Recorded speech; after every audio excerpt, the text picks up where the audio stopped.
The most powerful man on the East Coast had faced guns, rivals, and enemies without flinching. But nothing in his life prepared him for the moment he stepped into his own garden, and found his two small children sitting alone in the cold rain. His 8-year-old son was holding his little sister so tightly his arms were shaking. Their clothes were soaked. Their lips were pale. And when the boy looked up and whispered, "Dad, we tried to be good," something inside that man broke forever. Because the person who left them there was their own mother. If stories about love, family, and the strength of the human heart matter to you, please subscribe and stay with us. This journey is only beginning. 3 weeks earlier, Silas Marchetti was standing in a private terminal in Chicago, finishing the last call of a long business trip. At 44, Silas was a self-made millionaire.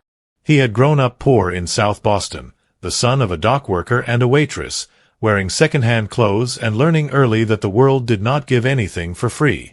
Everything he owned now, the estate in Greenwich, the companies, the reputation, had been built from long nights, sharp decisions, and a promise he made to himself as a boy. His family would never know poverty, never know hunger, never know fear. That promise was the reason he traveled so much.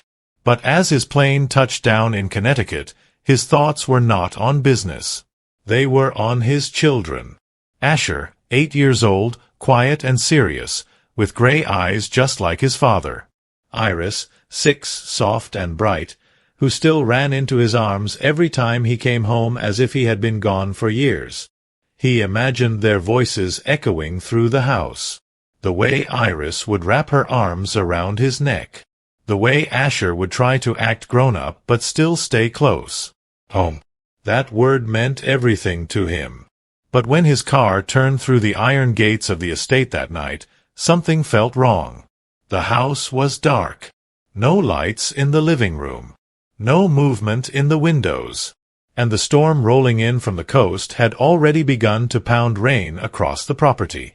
Silas stepped out of the car slowly, his instincts, honed from a lifetime of reading danger, going quiet and sharp. Then he saw them. Under the old oak tree at the edge of the garden. 2 small shapes pressed together in the rain. He ran. Asher was sitting on the wet ground, his back against the tree, his arms wrapped around Iris. The boy's teeth were chattering, but he didn't let go. Iris wasn't crying anymore. She was too tired for that. Her face was pale, her small hands gripping her brother's shirt. When Asher saw his father, he didn't stand. He didn't move. He just said in a hoarse whisper, "Dad." Mom locked the door. For a moment, Silas couldn't breathe. "How long?" he asked. Asher swallowed. 3 days. 3 days. 3 days of rain. 3 nights of cold. 3 nights of 2 small children sleeping outside their own home. Silas took Iris into his arms. Her body was light. Too light. She buried her face into his shoulder like she was afraid he might disappear. With his free hand, he gripped Asher's fingers. That was the moment something changed inside him. Not anger. Not yet. Something colder. Something deeper. Inside the house, the silence was heavy. The foyer lights were still on, but the place didn't feel like a home anymore. It felt abandoned. Broken ceramic pieces were scattered across the marble floor. Picture frames hung crooked. The air itself felt wrong. Asher walked beside him, still holding his hand. "Mom was mad," the boy said quietly. "She threw things. She said we were too much." Silas didn't answer. He already knew something worse was waiting. Upstairs, the master bedroom door stood open. Inside, chaos. Drawers pulled out. His clothes thrown across the floor. The safe open. Colette's closet, empty. Every dress. Every shoe. Every piece of jewelry. Gone. She hadn't left in anger. She had planned this. Carefully. Completely. But what shook him most wasn't what she took. It was what she didn't. The children's rooms were untouched. Asher's bed was neatly made. Iris's stuffed animals still lined the window. She had packed her life, and left her children behind like they didn't matter at all. That night, Silas bathed them himself, checked the water 3 times, wrapped them in warm towels, made chicken porridge from what little food was left in the kitchen. Asher ate slowly, carefully, like he wasn't sure there would be more. Iris didn't eat much. She just held the sleeve of his shirt and refused to let go. When he tucked them into bed, Asher immediately pulled Iris close. The boy had learned how to protect his sister, because no one else had. Silas leaned down and kissed their foreheads. "I'm here," he said. "I'm not going anywhere." He turned to leave. Then Iris's small voice stopped him. "Daddy, are you leaving again?" 5 words. 5 words that hit harder than anything he had ever faced. He sat beside her and put his hand on her hair. "No," he whispered. "Never again." It took a long time before they fell asleep. Silas stayed in the hallway, listening to their breathing. Then his phone vibrated. An unknown number. A video file. When he opened it, his heart went still. Colette sat on a luxury yacht, sunlight behind her, a calm smile on her face. She looked relaxed, happy, like she hadn't just left 2 small children outside in a storm. She leaned closer to the camera, and the first thing she said was, "I hope the kids survived their little camping trip." Silas's hand tightened around the phone as the video continued, because what she said next was about to destroy everything he thought he knew about his family. And that was only the beginning. Silas didn't blink. He stood alone in the hallway, the light from the phone glowing against his face, while Colette leaned back in a chair somewhere out on open water, her hair moving slightly in the ocean breeze. She looked rested, peaceful, like a woman on vacation. "Don't look at me like I'm the villain," she continued calmly. "I just finally stopped pretending." Silas lowered the volume instinctively. Down the hall, his children were sleeping. He could still hear the soft rhythm of their breathing through the cracked door. Colette crossed her legs and smiled faintly. "I never wanted to be a mother," she said. "Not for one day." The words landed slowly, like cold rain sinking into stone. Every bedtime story, every school meeting, every hug, that was all for you, Silas. I played the part, because that's what you needed to believe. His grip tightened around the phone. "I was tired of acting," she went on. "Tired of living inside your perfect family picture." For a long moment, he didn't feel anger. He felt something heavier. A quiet understanding that the life he thought he was protecting had never really existed. Colette leaned closer to the camera. "And before you ask, no, I wasn't lonely all those years while you were away making money." She paused. "You remember Jude, don't you?" Silas's breath stopped. Jude Kincaid, his closest friend since they were teenagers. The man who had grown up with him in the same poor streets. The one person he trusted to handle business when he traveled. The children's godfather. Colette's voice stayed soft. "Jude and I have been together for 3 years." Silas leaned back against the wall. The phone felt heavier in his hand. "Every time you left town," she continued, "he came over. You trusted him with everything. Your company, your home, your family." She gave a small, almost amused smile. "The kids loved him. Made things easy." Silas closed his eyes for a second. Every Sunday dinner. Every football game in the backyard. Every time Jude clapped him on the shoulder and said, "Don't worry, I've got your house covered." All of it. A lie. When he opened his eyes again, Colette was still talking.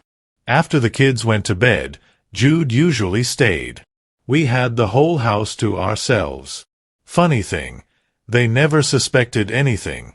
Kids trust whoever their parents trust. Her tone was light, casual, like she was talking about a harmless secret. Something cold spread slowly through Silas's chest.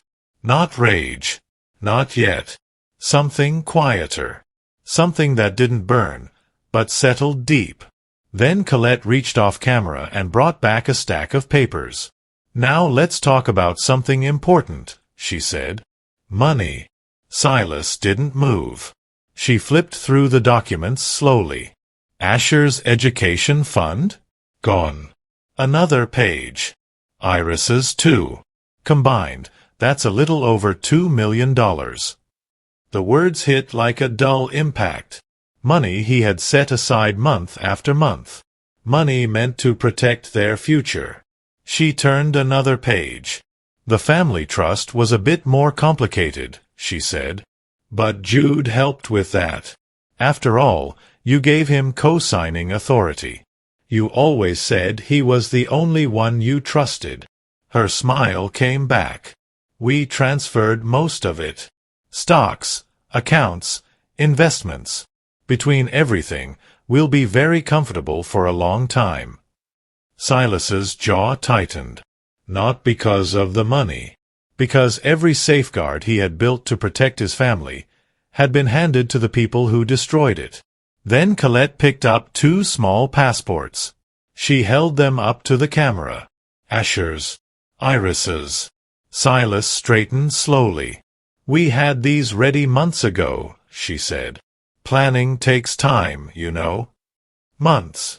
While she kissed the children goodnight. While she smiled across the dinner table.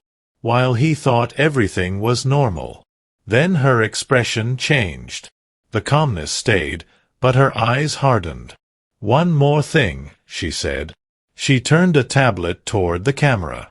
Legal documents filled the screen. "I've prepared a full report for my attorney," she continued. "It states that you're emotionally controlling, rarely home, and that the environment here isn't healthy for children." Silas didn't move.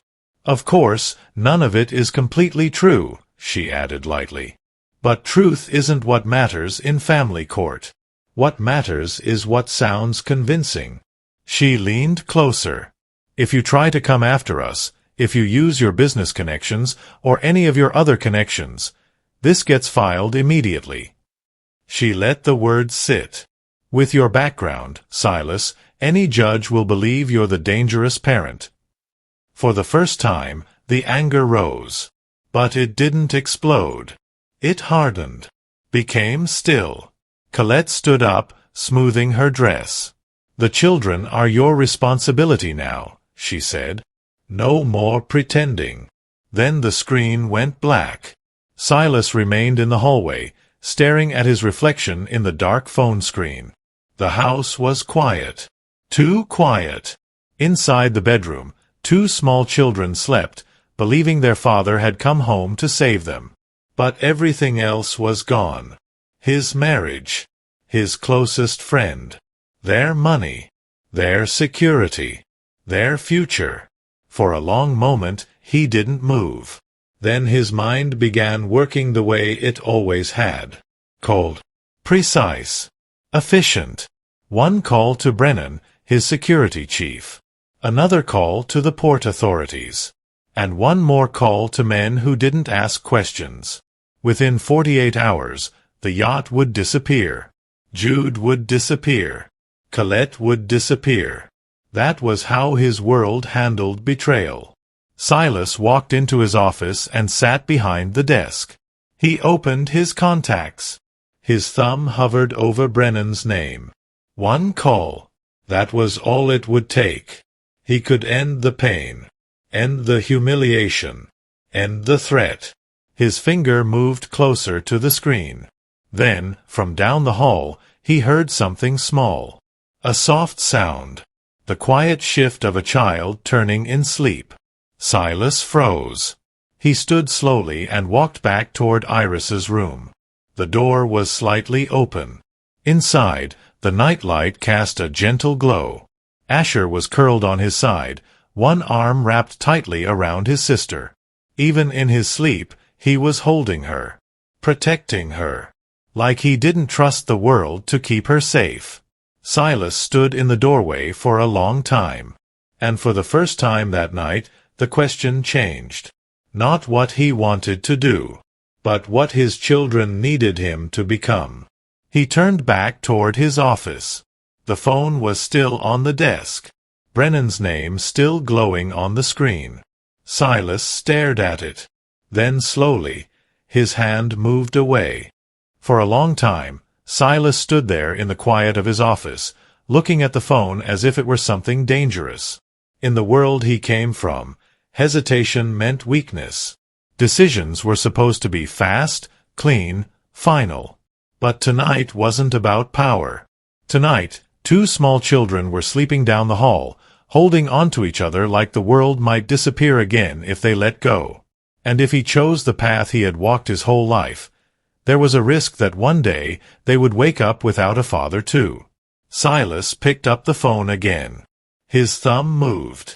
But this time, it didn't stop on Brennan. It scrolled higher. Harris Peton, his attorney. The only man outside his business world that he trusted completely. The call rang 4 times before a tired voice answered. "Silas? Do you know what time it is?" "I need you at the house tomorrow morning," Silas said quietly. 7 o'clock. There was a pause. What happened? Silas looked down the hallway toward the children's room. "My wife left, took the money, took my partner with her, and left my kids outside for 3 days. The silence on the line stretched. Then Harris spoke, fully awake now. "I'll be there." After he hung up, Silas made 2 more calls. The first was to Patricia Wong, the chief financial officer of his company. "Freeze every account Jude has access to," he said. "Run a full audit. Last 18 months. Her voice sharpened immediately. "Understood." The second call was to Brennan.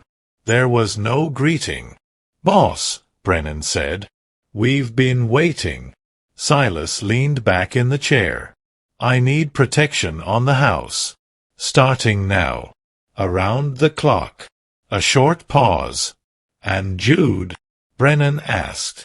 "And Colette." Silas's voice stayed calm. "Find them. Track them. But nobody touches them. Nobody approaches them. Nobody does anything unless I give the word." The silence on the other end was longer this time. "That's not how we usually handle things," Brennan said carefully. "I know," Silas replied. "But that's how we're handling this." When the calls were finished, the house felt even quieter than before. Silas didn't sleep that night.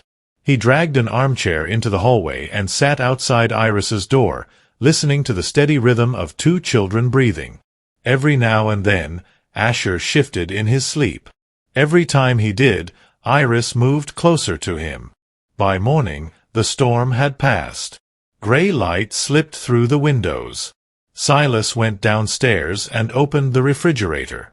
It was nearly empty. A few eggs, milk, some flour. For the first time in years, he rolled up his sleeves and started cooking. Pancakes. Not the kind made by a chef or a housekeeper. Simple ones.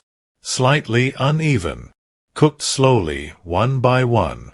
The smell of butter filled the kitchen. He was pouring the last batch when he heard footsteps.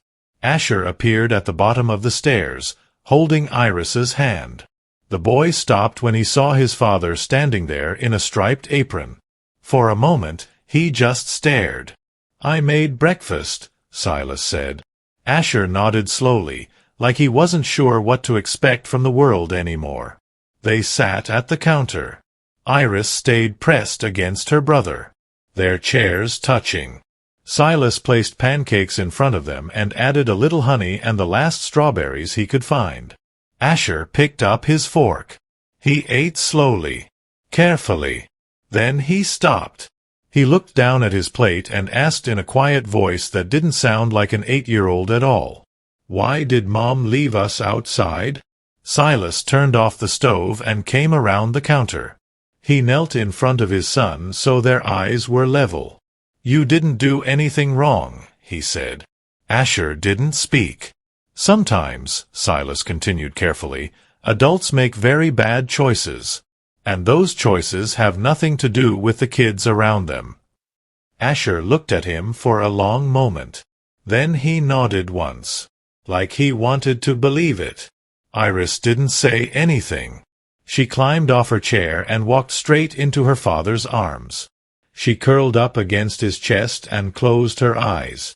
Silas held her with one arm and rested his other hand on Asher's shoulder. The three of them stayed like that in the quiet kitchen. Then the phone rang. Silas almost ignored it, but the screen showed a hospital. He answered. A doctor introduced herself. "Mr. Marchetti, we have a patient named Ines Morales. She was brought in by police early this morning. Exhaustion and dehydration. She's stable, but she keeps asking about your children." Silas stood up immediately. "We're coming." The drive to the hospital was silent. Asher watched the road through the window. Iris clung to her father's neck when he carried her inside. When they entered the room, Ines was sitting up in the bed. Her gray hair was loose. Her eyes red and swollen. The moment she saw the children, her composure broke. "My babies," she whispered. Asher ran to her. Iris reached for her too, leaving her father's arms without hesitation. Ines held them tightly, crying into their hair. "I tried to stop her," she said through tears. "I tried to take you with me. But she said she would call immigration. She said my family would be deported." Silas stepped closer and placed his hand gently over hers. "You don't have to explain," he said. "You didn't fail them."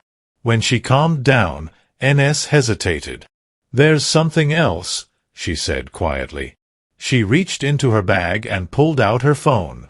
"I took pictures," she said. "One day she left some papers on the table. I didn't understand them, but I knew they were important." She handed the phone to Silas. Bank documents. Account numbers. Names he didn't recognize. Transfers to institutions he had never heard of. Silas studied the screen. And for the first time since watching the video, he realized something. This wasn't just a woman running away with a lover. This had been planned for a long time. Very carefully. He looked up at Ines. "You may have just saved my children's future." Later that afternoon, after they returned home, the children stayed close to him. Asher built a small tower with his blocks. Iris sat in his lap, watching but not speaking. The house was quiet. Too quiet. Then the doorbell rang. Silas already knew who it was. Harris Peton stood outside with a thick briefcase and a serious expression. Silas let him in. But when Harris started toward the study, Silas stopped him. "Not yet," he said. Upstairs, Iris was calling softly for her father. Silas looked toward the stairs. And for the first time in his life, business could wait. Because something inside him understood. This fight wasn't just about money anymore. It was about holding his family together long enough to survive what was coming next. Silas went upstairs. Iris was standing in the middle of her room, holding her stuffed bear against her chest, her eyes searching the doorway the moment he appeared. "I thought you left," she said quietly. The words were simple, soft, but they carried the weight of 3 nights in the rain. Silas walked over and knelt in front of her. "I told you," he said gently. "I'm not going anywhere." She studied his face for a long second, like she needed proof. Then she stepped forward and wrapped her arms around his neck. He lifted her and sat down on the edge of her bed. Across the room, Asher was sitting on the floor with a box of blocks, building something slowly and carefully. The boy didn't look up, but Silas could see the way his shoulders relaxed once Iris was in their father's arms. That was how the house worked now. Every movement was quiet. Every moment measured.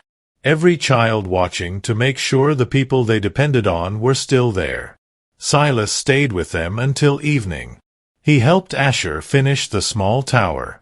He read one chapter from a book they had started weeks earlier. Iris didn't speak much, but she leaned against him the entire time, her small hand gripping the fabric of his shirt like she was afraid he might fade if she let go. Downstairs, Harris waited. But Silas didn't move until both children were asleep. Asher lay on his side again, facing Iris. And even in sleep, his arm rested across her blanket, protecting her. Silas closed the door gently and went downstairs. Harris was sitting at the kitchen table, his briefcase open, papers spread neatly in front of him. The older man's expression was calm, but serious. "Tell me everything," Harris said. Silas didn't sit right away. He walked to the counter, poured himself a glass of water, and stood there for a moment, collecting his thoughts. Then he told him. The video. The money. Jude. The accounts. The threats. The children. When he finished, the kitchen was quiet except for the low hum of the refrigerator. Harris leaned back slowly. "This isn't just a divorce situation," he said. "I know." Harris tapped one of the papers lightly. "Family court is a different battlefield, Silas. Your money won't help you there. Your reputation might actually hurt you." Silas nodded once. "She already prepared documents," he said. "She's claiming I'm controlling, that I neglect the kids, that the house isn't safe." Harris's jaw tightened slightly. "That's exactly the angle I was afraid of." He opened a folder and slid a thick document across the table. "This arrived this afternoon. Emergency custody petition." Silas didn't touch it right away. "She's positioning herself as the victim," Harris continued. "Says she left to protect herself and the children. Claims she's ready to return and fight for custody once the court puts safety measures in place." Silas finally picked up the papers. He read slowly.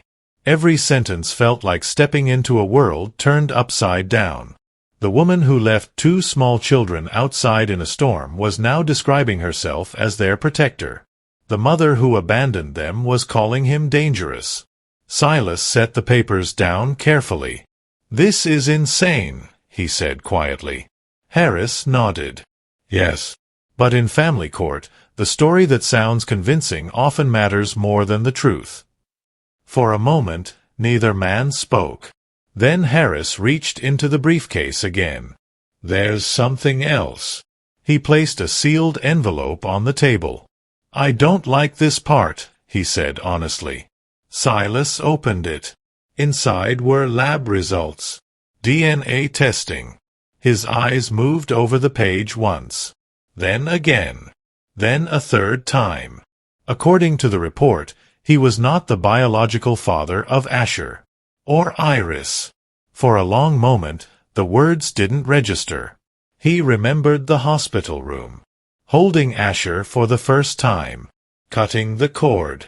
Colette crying. He remembered Iris's tiny fingers wrapping around his thumb. Their gray eyes. His father's eyes. His grandfather's eyes. "These kids are mine," Silas said quietly. Harris nodded. "I believe you. And we'll run independent testing. But right now, this is what the court sees." Silas stared at the paper. It wasn't just an attack. It was a calculated strike. If the court believed this, his legal standing would collapse. Custody. Guardianship. Decision rights. Everything. He placed the document back into the envelope with slow, controlled movements. "What does this tell you?" he asked. Harris looked at him carefully. "It tells me this wasn't emotional. This wasn't impulsive. This was planned long-term. Whoever is behind this is prepared to destroy every possible bond you have with those children. Silas turned his gaze toward the staircase. Up there, 2 small kids were finally sleeping after days of fear. He felt something settle inside him. Not panic. Not anger. Focus. "What do we do?" he asked. Harris closed the briefcase. "We fight. But you need to understand something." He paused before continuing. "It's going to get worse before it gets better." Later that night, after Harris left, Silas sat alone in the living room. The house was dark. Quiet. He didn't turn on the lights. For years, he had believed power meant control, money, influence, protection. But tonight, he understood something different. Power meant staying, even when everything around you was falling apart. Upstairs, the floor creaked softly. Small footsteps. Then another. Silas stood immediately. He met them halfway down the stairs. Asher was holding Iris's hand again. The boy looked at him. "Dad," he said quietly. Silas knelt so they were eye level. "What is it?" Asher hesitated, then asked the question carefully, like he had been thinking about it for a long time. "She's not coming back, right?" Silas didn't answer right away, because the truth was complicated. The truth was lawyers and courts and threats and lies. But the children didn't need complications. They needed certainty. He placed one hand on Asher's shoulder and the other on Iris's back. "No," he said gently. "She's not coming back." Asher nodded slowly. Then he asked one more thing. "Then we're safe now?" Silas held his son's gaze. And for the first time since this began, he realized he didn't know the answer. But he said it anyway. Yes, because sometimes faith begins with a promise, even when the storm isn't over yet. Asher seemed to accept it. He turned and started back upstairs, still holding Iris's hand. But halfway up the steps, he stopped and looked back. "Dad." "Yeah." The boy swallowed. "If anyone tries to take us, you won't let them, right?" Silas didn't move, didn't blink. And this time, his answer came from somewhere deeper than business, deeper than pride, deeper than anything he had ever built. "Over my life," he said. Asher nodded and went upstairs. Silas stood at the bottom of the staircase for a long time after they disappeared, because he understood something now. This wasn't just a legal fight. It wasn't just about money or betrayal. Someone out there was trying to take his children away from him, and whoever was behind it had just turned this into a war. The next few days moved slowly, but the pressure inside the house never lifted. Everything looked normal on the outside. Breakfast at the counter, school bags packed, lights on, doors locked. But nothing inside the Marchetti home felt the same. Silas stopped traveling. Every meeting was moved online. Every trip canceled. Every hour that used to belong to business now belonged to 2 small children who kept checking the room to make sure he was still there. Asher watched him constantly. Not in an obvious way. The boy didn't cling or ask questions. But every few minutes, his eyes would lift. Door. Window. Stairs.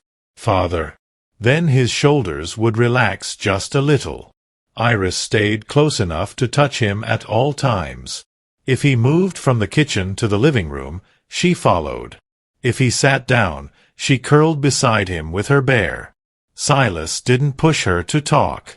He had grown up poor. He knew something about fear that didn't use words. Fear needed time. And proof. The first real sign of how deep the damage went came one night. It was after midnight when the scream tore through the house. Silas was out of bed before he was fully awake. The sound came from Iris's room. But when he pushed the door open, it wasn't Iris. Asher was sitting upright on the small extra bed beside his sister, his eyes shut tight, both hands stretched forward like he was trying to hold something back. "Don't lock it," the boy cried. "Please don't lock the door. We'll be good. We'll be good." The words broke apart in panic. Not the calm, careful voice he used during the day. This was the voice of a child reliving something he couldn't escape. Silas crossed the room in 2 steps and grabbed his shoulders gently but firmly. "Asher. Hey. Look at me. You're home. Nobody's locking anything." The boy's eyes opened. For a moment, he didn't recognize the room. His breathing came fast, his gaze darting from wall to window to door. Then he saw his father. And everything inside him collapsed. Asher threw himself forward, gripping Silas's shirt, and the crying came hard and deep, the kind of crying he had held back for days because he thought he had to be strong for his sister. Silas held him without speaking. Across the room, the small canopy bed shifted. Iris had woken up. She didn't cry. She didn't ask questions. She climbed down slowly, dragging her teddy bear, and walked over. Then she slipped behind her brother and wrapped her arms around his back. A quiet hug. Small. Steady. Like she was saying, "I'm here too." The 3 of them stayed like that for a long time, sitting on the narrow bed, the soft night light casting stars across the ceiling. By morning, the house felt heavier. Not broken, but fragile. That afternoon, Harris called. His voice carried a tension Silas recognized immediately. "I need you at my office," the attorney said. "As soon as you can. And bring NS if she's able." Silas asked what happened. Harris hesitated. "I'd rather tell you in person." The drive into the city was quiet. NS sat beside him, her hands folded tightly in her lap. She hadn't fully recovered from the hospital, but when she heard the call involved Colette, she insisted on coming. At Harris's office, they were taken straight to the conference room. But Harris wasn't alone. A tall man in his 50s stood beside the table, sleeves rolled up, a leather case open in front of him. "This is Wallace Crane," Harris said. "Former federal investigator. He's been working another case that intersects with yours." Crane didn't waste time. He began placing photographs on the table. 5 pictures.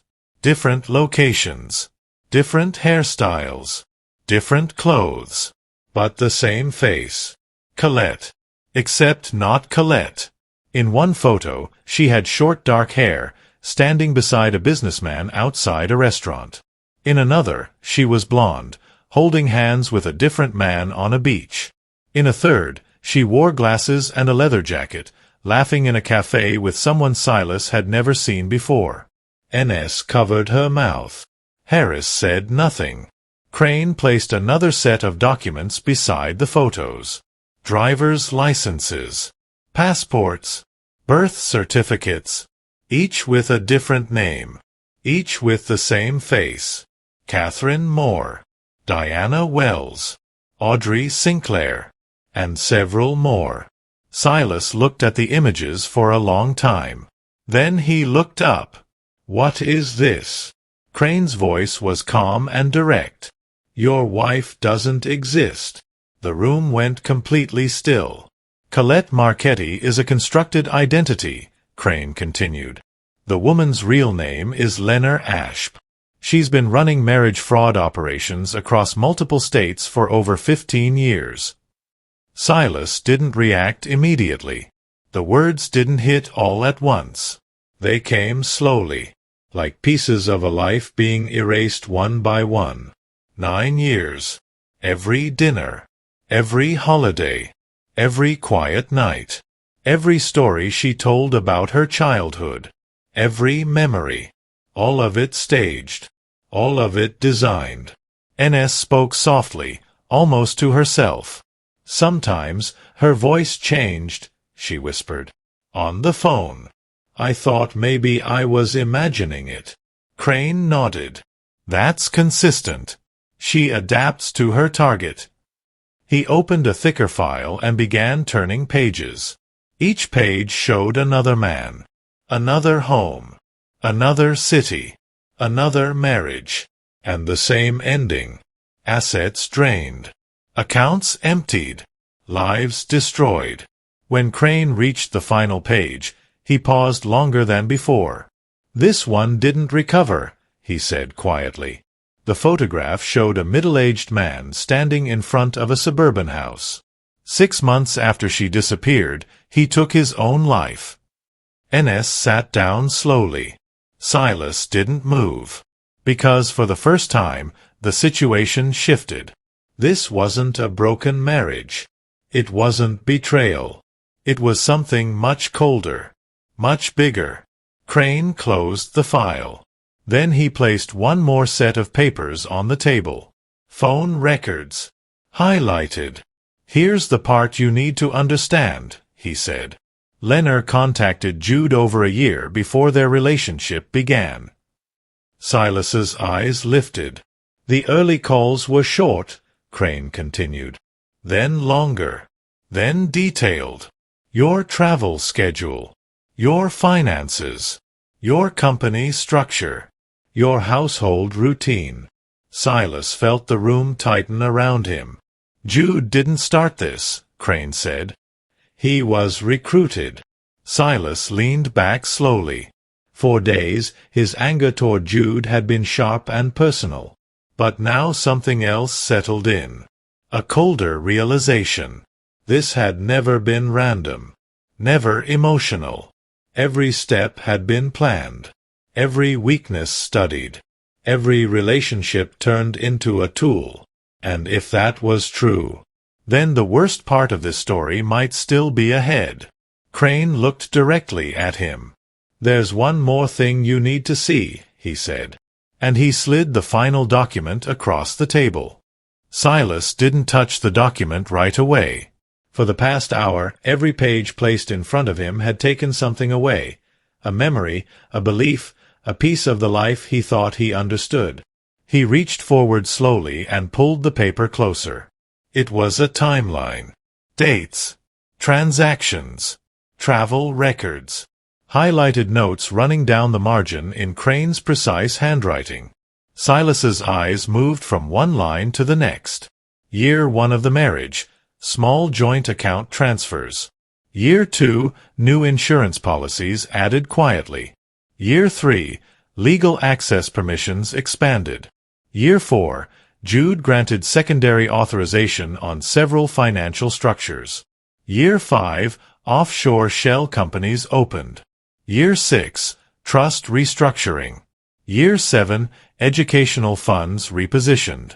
Year 8, asset consolidation. Year 9, execution. Silas leaned back in the chair. This hadn't been a sudden escape. This had been construction. A slow dismantling of his life, piece by piece, while he was sitting at the same dinner table, planning vacations, signing birthday cards, believing he was building something safe. "She studies long-term," Crane said quietly. "Her pattern is patience. She builds emotional trust first. Then legal access. Then financial control. By the time the victim realizes what's happening, the structure is already gone." Enes sat very still, her eyes fixed on the paper. "All those years," she whispered. Crane nodded once. "There's something else," he said. He opened another folder and slid 2 photographs onto the table. School records. Asher. Iris. Silas frowned slightly. "What about them?" Crane tapped the corner of the page. "These were requested 6 months ago. Copies of medical files, birth certificates, identification documents. All obtained through legal channels." Silas's expression hardened. She was preparing to take them. "Yes," Crane said. "That was the original plan." The room went silent. Silas's mind ran through the possibilities quickly. New country. New identities. Children moved quietly before he even knew they were gone. "What changed?" he asked. Crane's voice lowered slightly. "The storm." Silas looked up. "She was scheduled to leave 3 days later," Crane continued. "Transportation arrangements were already in place. But when the weather shut down private departures along the coast, she accelerated the timeline." Ines covered her mouth again. "She locked them outside," she whispered. Crane nodded. "Based on her previous cases, once she's ready to disappear, emotional attachments become liabilities. She removes anything that could slow her down." Silas didn't move. But something inside him shifted. 4 days, the children had been asking the same question. Why did she leave us? Why weren't we good enough? Now he understood. They weren't abandoned because they failed. They were discarded because they were no longer useful. And somehow, that truth hurt even more. Harris cleared his throat gently. "There's one positive development," he said. Silas looked at him. "The independent DNA test came back this morning." For the first time since the meeting began, Silas felt his chest tighten. "And?" he asked. Harris allowed himself a small nod. "You're their father. Both of them. The previous report was fabricated." Silas closed his eyes briefly. Not relief. Not exactly. More like something heavy lifting just enough for him to breathe again. "Good," he said quietly. Harris continued. "With this, the custody petition collapses. Her legal position weakens significantly." Crane closed the final file. "Law enforcement is already coordinating with federal agencies," he said. "The yacht has been tracked through international waters. Once it docks, they'll move." Silas nodded once. Everything was finally moving toward accountability. Justice. But as the meeting ended and they walked out of the building, something unexpected happened. The city noise hit him all at once. Traffic. Voices. Sirens. Normal life moving forward like nothing had happened. Ines walked beside him in silence. After a few steps, she spoke. "The children don't need to know all of this yet," she said softly. Silas nodded. "They won't," he replied. Because what mattered now wasn't what Leonard Ashp had done. What mattered was what those 2 small children were carrying inside them. When they arrived home, the security team opened the gate immediately. Through the front window, Silas could see movement in the living room. Small figures. Waiting. Asher was the first to reach the door when Silas stepped inside. The boy didn't ask where he had been. He didn't ask what happened. He just looked up and asked one question. "You're back." "I'm back," Silas said. Asher nodded, then turned and walked back into the living room. Like that answer was enough. Iris ran to him next. She wrapped her arms around his waist and pressed her face against him. Silas lifted her without thinking. Her small body relaxed immediately against his shoulder. For a moment, he just stood there holding her. Because the contrast hit him all at once. Millions of dollars gone. Companies shaken. Investigations underway. But this was the only thing that actually mattered. That evening, they stayed together in the living room. No television. No phones. Just quiet time. Asher worked on a small model airplane kit he had found in the cabinet. Iris lay beside her father on the couch, drawing shapes on a notepad. At one point, she held up a picture. 3 figures. Holding hands. "Is that us?" Silas asked. She nodded. Then she drew a small house above them. And a sun. Later, after dinner, Silas stepped outside for a moment. The rain from earlier had washed the air clean. The old oak tree stood at the edge of the garden, its branches still heavy. He walked toward it slowly. 3 nights. 3 nights his children had sat right there. Cold. Hungry. Waiting. The image settled deep in his chest. And for the first time, He allowed himself to feel something he had been pushing away. Guilt. All those years working, traveling, building wealth, building protection. But protection meant nothing if you weren't there. He stood there a long time. Then he heard laughter. He turned. Across the lawn, near the porch, Asher was running. A bright yellow butterfly was drifting low over the grass. And behind him, moving slower but trying to keep up, was Iris. Her steps were careful, still unsure, but she was smiling. A small smile. Quiet, fragile, but real. Silas watched them for a long moment, and something inside him cracked open. Not pain, not anger. Something softer, something stronger. The phone in his pocket vibrated. He didn't check it right away, because in that moment, watching his children chase something small and harmless across the yard, he understood something important. Revenge could wait. Business could wait. Even justice could wait. Healing couldn't. The phone vibrated again. This time, he took it out. It was Brennan. Silas stared at the screen for a few seconds. Then he answered. "Boss," Brennan said immediately. "We have a confirmed location.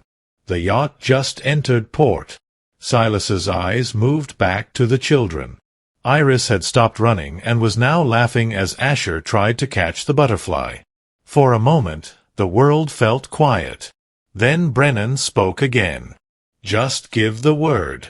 Silas didn't answer right away, because he knew.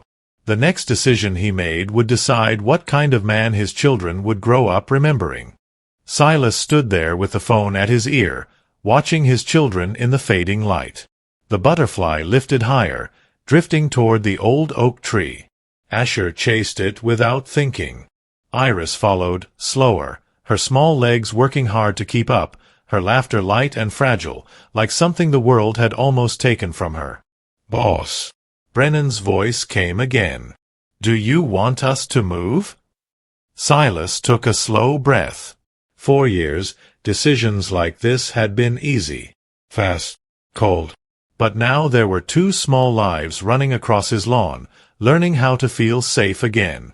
And whatever he chose tonight would shape the man they believed he was.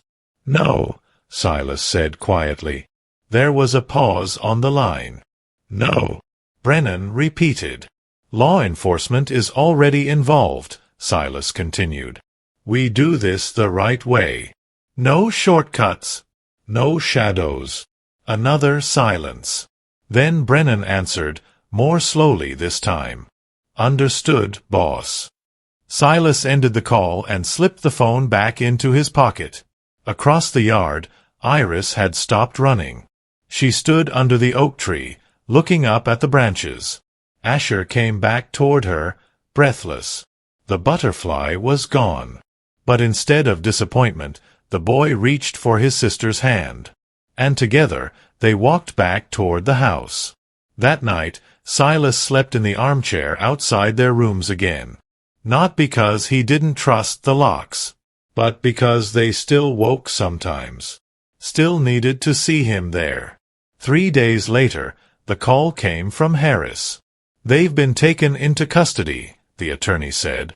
"Federal charges. Fraud. Identity theft. Financial crimes. And child endangerment." Silas didn't react right away. No relief. No satisfaction. Just a long, steady breath. "It's over?" he asked. "It's begun," Harris corrected gently. "The legal process will take time. But she's not going anywhere." After the call, Silas went upstairs. Asher was at the desk, working on his model airplane. Iris sat on the floor beside him, coloring quietly. Silas didn't give details. He didn't talk about arrests or charges or courtrooms. He sat down on the floor so he was at their level.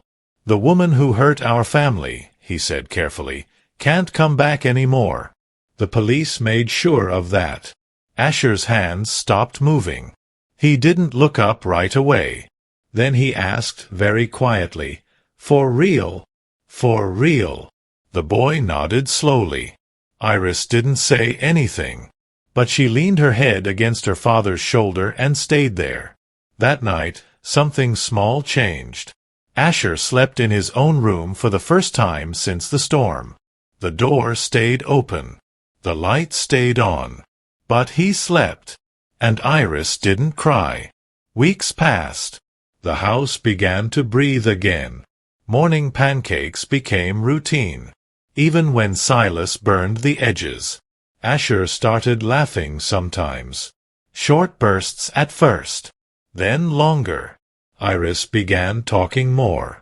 Not full conversations, but small things. "What are you making? Can I help? Stay here." The biggest change came one afternoon in the kitchen. Enes was back home, fully recovered, rolling dough for empanadas. Iris dragged a small stool over and climbed up beside her. She watched for a while. Then Enes handed her a small piece of dough. Iris pressed it flat with both hands, concentrating hard. When she finished, she looked up. "Is this right?" Enes smiled, her eyes shining. "It's perfect, baby." Iris thought about that for a moment. Then she said two words that stopped everyone in the room. "Thank you, Mama." Enes froze. Her hands trembled. Then she pulled the child into a tight embrace, tears running down her face. That was the moment the house truly became a home again. Months later, Silas made another decision. He stepped back from the parts of his business that had built his power but taken his time. He handed daily operations to Brennan. He canceled long trips. He was there for school meetings, for bedtime, for small moments that money had never been able to buy. One evening, as they sat together at the kitchen table, Asher spoke up. "I want to make something," he said. Silas looked at him. "What kind of something?" "A book," the boy said, "for kids who are scared." Iris's eyes lit up. "I can make recipes for it," she added. "Happy food." Enes nodded slowly. "Then we'll cook them together." The project grew. Simple stories. Simple meals. Comfort for children who felt alone. It started at the kitchen table. Then it reached their church. Then a local shelter. Then a small article in the local paper. Letters began arriving. Families. Children.